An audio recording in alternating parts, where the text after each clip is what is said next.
तो अभी आपने देखा, just now in the previous session you saw what is the structure of a language. भाषा जो है, भाषा की व्यवस्था कैसे है वो आपने देखा, वाक्य की व्यवस्था क्या है कैसे है वो आपने देखा। अभी हम भाषा की ही व्यवस्था देखेंगे, पर प्रोग्रामिंग भाषा की व्यवस्था देखेंगे। तो what is structure of a natural language you have learn till now, what kind of structure is there in computer language, programming language, we will see, because the scope of this session is structure of a language. The structure of a language nama, it could be a natural language as well as programming language. Atah let us go into the programming language structure. पश्यन्तु यहाँ पे structure इसका अर्थ क्या है। Structure इसका अर्थ है यह है कि नियमित रूप से पदों का वहां पे उपस्थापन है, नियम पूर्वकम उपस्थापनम, नियम पूर्वकः निक्षेपः। अतः नियत रूपेण पदानां निक्षेपः वा अस्ति, वाक्यानां रचना वा अस्ति, तत्र स्ट्रक्चर इति नाम्ना अभिधीयते। अस्तु वा। स्ट्रक्चर इति अन्य अन्य शास्त्रेषु अपि अस्ति एव। संस्थानम् इति महाभाष्ये प्रयुक्तमस्ति, पस्पशाह्निके एव। इन द फर्स्ट आह्निकम, दैट इज पस्पशाह्निकम, वहाँ पे एक पद का प्रयोग है संस्थानम।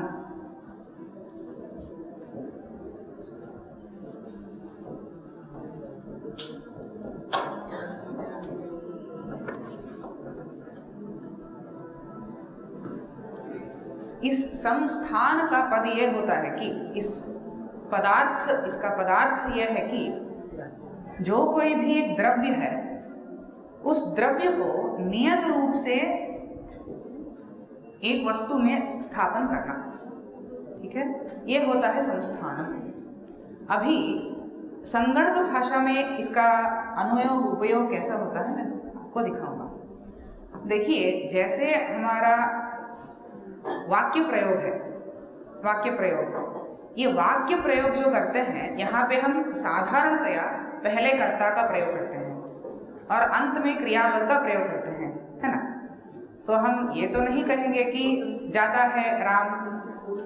इस शैली का प्रयोग बहुत कम है, नहीं है ऐसा तो मैं नहीं कहूँगा, क्योंकि है द परिवर्तन of verb, the order of words is also there. उन पदों के क्रम का परिवर्तन तो है, उसका तो मैं निराकरण नहीं करता हूँ, परंतु प्रायः पहले कर्ता का हम अभिधान करते हैं, उपस्थापन करते हैं, उसके बाद कर्म का, उसके बाद प्रायः अधिकरण का हो सकता है, और बीच में विशेषण विशेष्य भाव होता है, और उसके अंत में क्रियापद का होता है निक्षेप।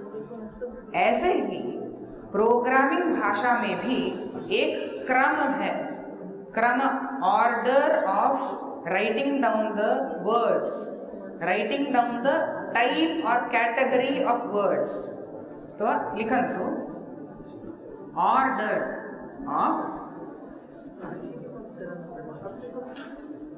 Of writing statements.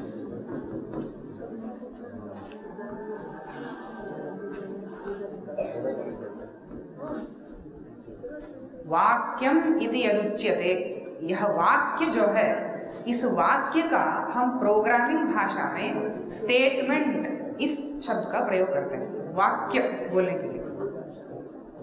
वाक्य के स्थान पर ही स्टेटमेंट इस पद का प्रयोग होता है। तो यदि हम सामान्य भाषा में वाक्य की रचना कर रहे हैं, तो संगणक भाषा में किसकी रचना करेंगे हम? स्टेटमेंट। स्टेटमेंट। अब ये वैसे तो आंग्ल पद है, इस पद का अनुवाद रूप में प्रयोग कर सकते हैं, विधिलेख, विधिलेखनम, ऐसे संस्कृत में भी प्रयोग मिलता है। तो अद्यत्वे विधिलेखनम इति प्रयोगः अस्ति।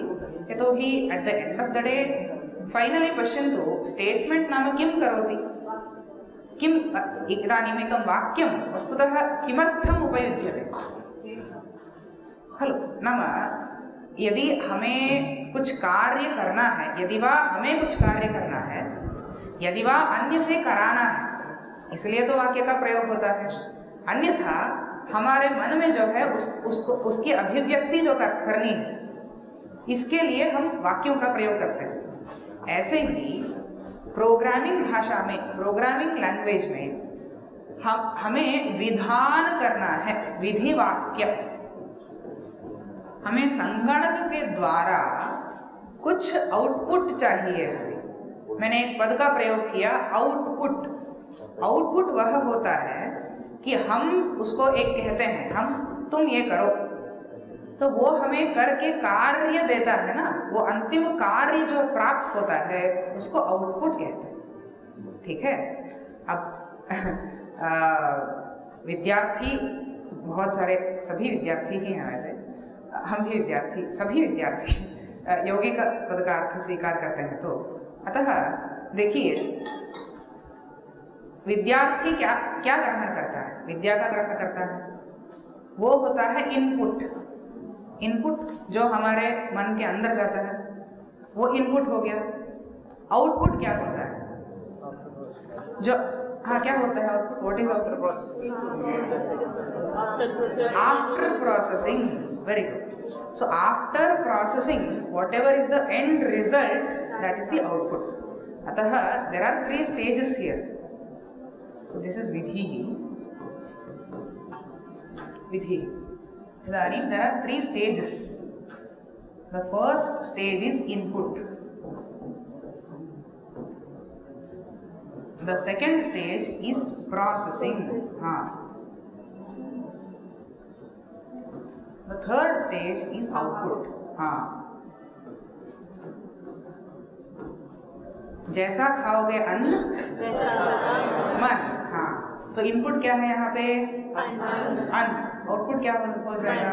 मन। बस, ठीक है। तो इनपुट जो है, जो हमारा खाद्य जो है, जो भी हम लेते हैं, ग्रहण करते हैं, जो भी हम ग्रहण करते हैं वो होता है इनपुट। ग्रहण जो करते हैं। प्रोसेसिंग हो गया चिंतन, चिंतन मनन। आउटपुट हो गई अभिव्यक्ति।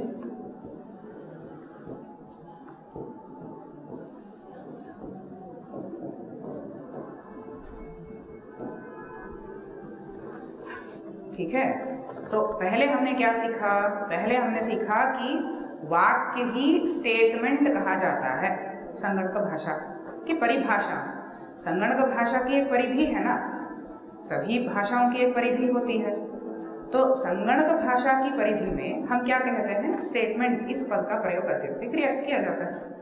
तो वाक्य जो है वो स्टेटमेंट है, और हम जो भी विधान करते हैं, जो भी विधि वाक्य लिखते हैं, उस विधि वाक्य को ही हम बहुरूपी स्टेटमेंट बनाते हैं। तो और इनपुट, आउटपुट, प्रोसेसिंग। सो हमने 3 चीजें सीखी यहाँ पे। पहला हमने सीखा स्टेटमेंट, दूसरा विधि, और इनपुट, आउटपुट और प्रोसेसिंग। ठीक है।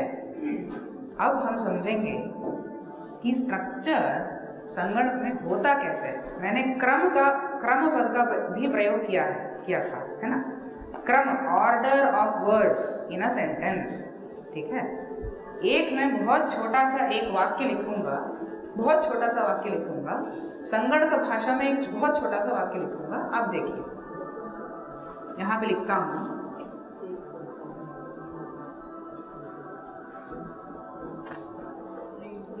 Read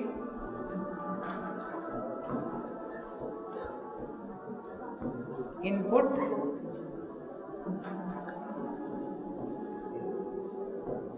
name.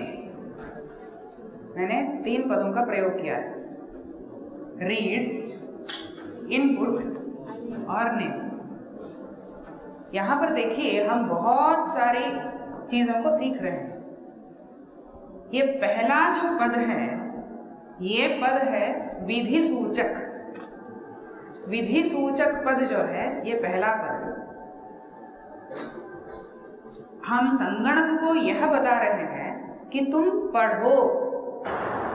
क्या पढ़ना है? आकांक्षा उत्पत्ति अथवा।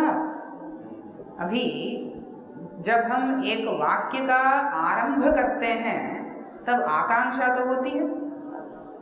एक यदि क्रियापद का प्रयोग करते हैं तो आकांक्षा तो होती है, अनेक पदों की आकांक्षा होती है।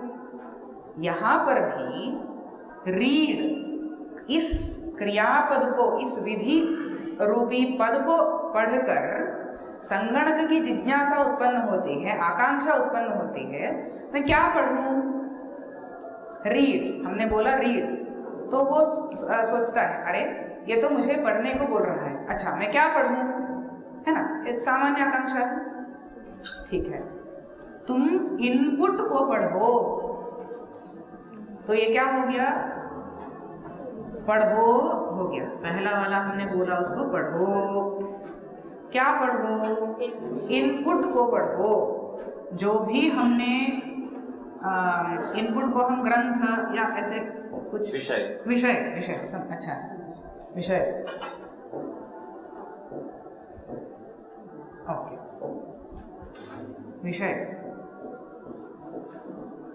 विषय को पढ़ो। कर्म हो गया, ये पढ़ने की क्रिया का कर्म हो गया विषय। उसके बाद इस विषय को पढ़ने के बाद उसका स्मरण तो होना चाहिए कहीं पे। उसका स्मरण यदि नहीं होगा तो अनंतर काल में उसका प्रयोग कैसे होगा, है ना। यदि हम एक विषय को पढ़ेंगे पर स्मरण में नहीं होगा तो अनंतर काल में उसका प्रयोग भी नहीं कर सकते। अतः नेम ये जो है ये कंप्यूटर की स्मृति का नाम है। कंप्यूटर की स्मृति का नाम, अर्थात जो भी वो पढ़ेगा उसको नेम इस रूप में स्मरण करेगा।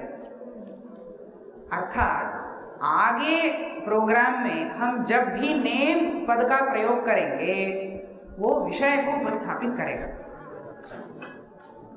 ठीक है, अब देखिए ऐसे करता हूं, हाँ, name is equal to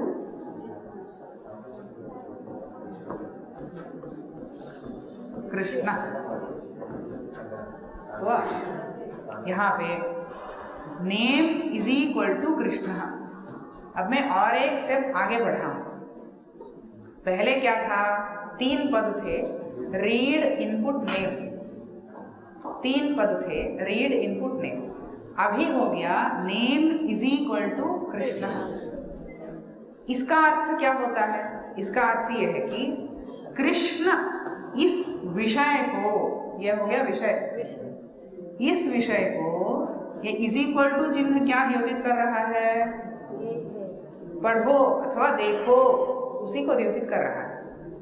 Krishna इस विषय को देखो और कैसे उसकी स्मृति हो और कैसे उसको स्मरण करो? नेम, इस नाम से कृष्ण इस पद का स्मरण करो। ठीक है, अब देखिए यहाँ ये हो गया या पुराना वाला हो गया। हर एक वाक्य में एक स्ट्रक्चर हमें दिख रहा है। कौन सा स्ट्रक्चर है? यहाँ पे लेफ्ट हैंड साइड, बाएं तरफ यहाँ पे स्मरण और स्मृत विषय का नाम।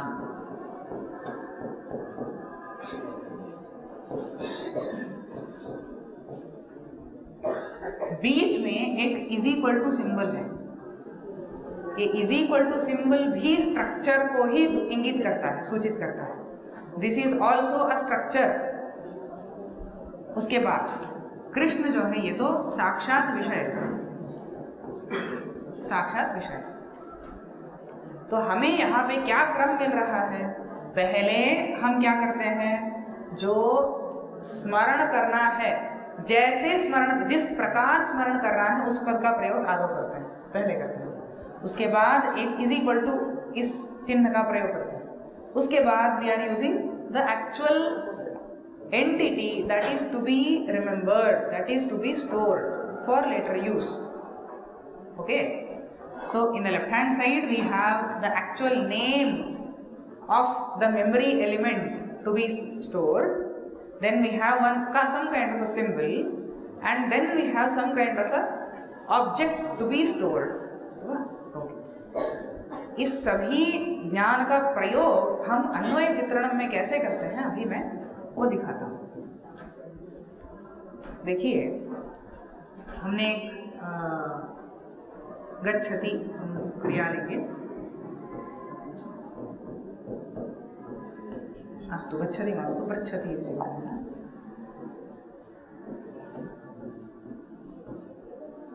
पृच्छति। छात्रः प्रश्नान् पृच्छति।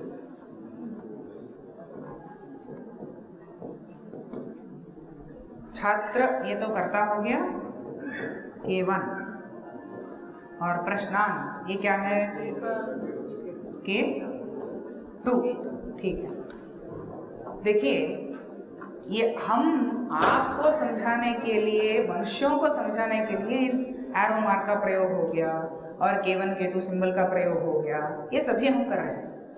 अब इसी प्रकार से हमें यदि संगणक को सिखाना है, बताना है, द्योतित करना है, तो हम एक स्ट्रक्चर का प्रयोग करेंगे। कौन से स्ट्रक्चर का? हम पहले क्या करते हैं, छात्रः प्रश्नान् पृच्छति, ये तो वाक्य हो गया।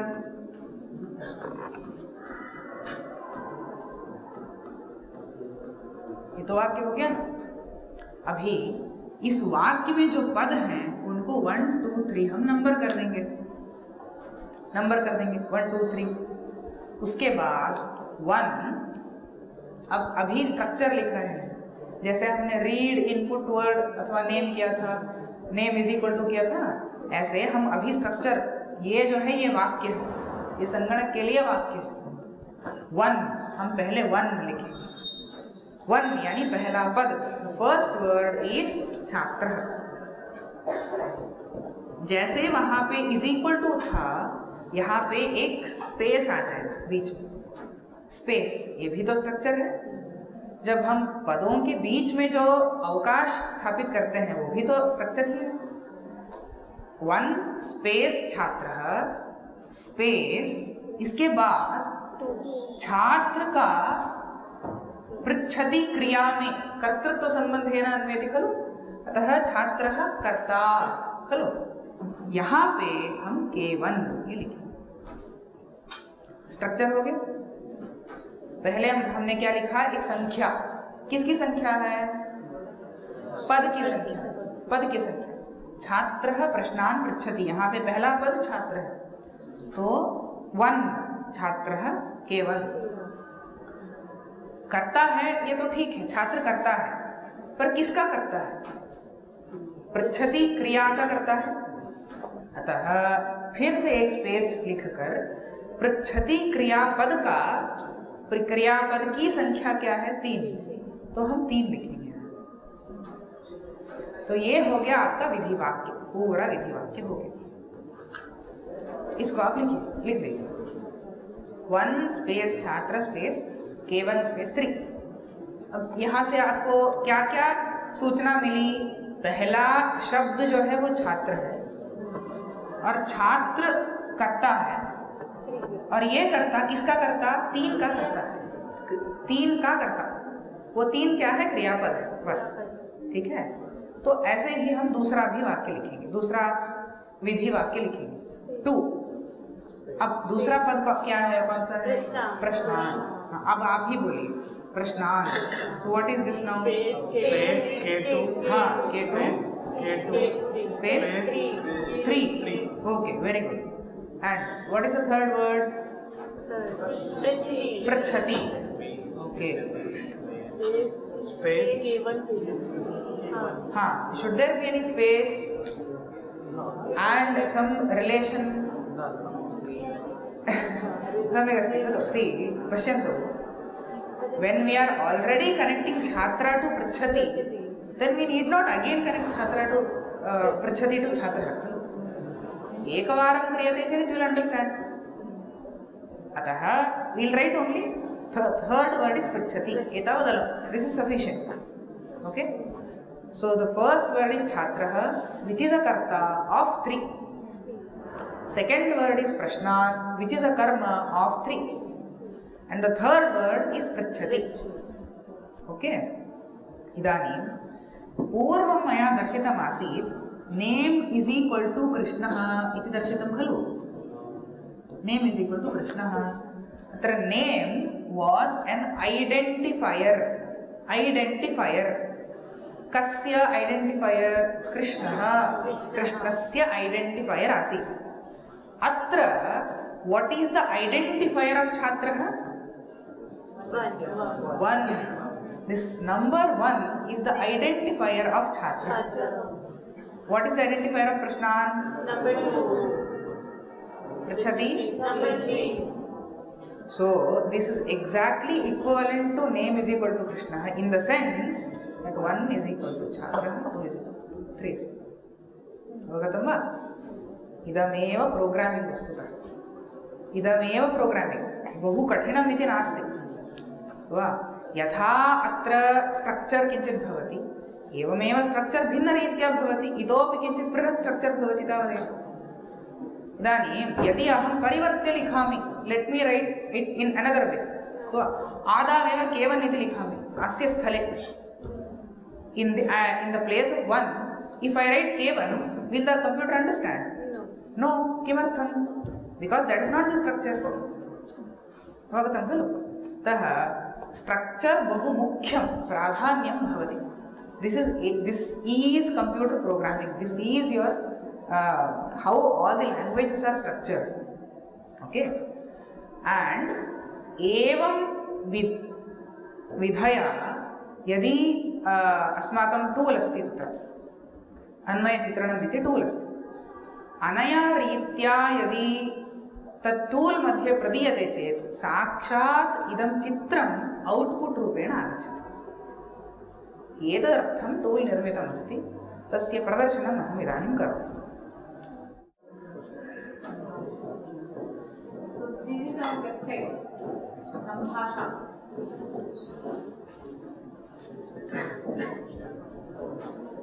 Okay. This is our website.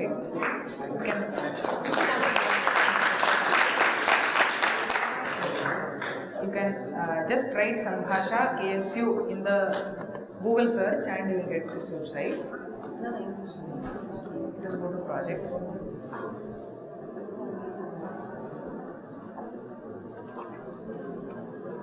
पश्यतु अत्र पश्यन्तु इदानीं भवन्तः एव पठन्तु अत्र भट्टिकाव्यस्य प्रथमसर्गस्य प्रथमः श्लोकः अस्ति अत्र विबुधसखः परन्तपः श्रुतान्वितः दशरथ इत्युदाहृतः नृपः अभूत् सनातनः भुवनहितच्छलेन गुणैः वरं यं पितरं स्वयम् उपागमत् अत्र अन्वयः कृतः एव अस्ति श्लोकः एवं नास्ति परन्तु we have already done the Anvay and then written down here तावदेव अस्ति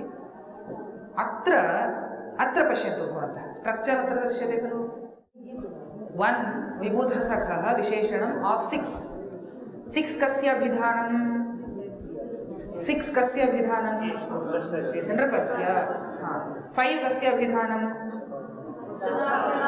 उदाहृतः इति पदस्य इदं सर्वं किम् अत्र किं लिखितं विशेषणं व्हाट इज दिस विशेषणं सम्बन्धस्य नाम खलु इदानीं विबुधसखः किमस्ति विशेषणम् अस्ति कस्य विशेषणं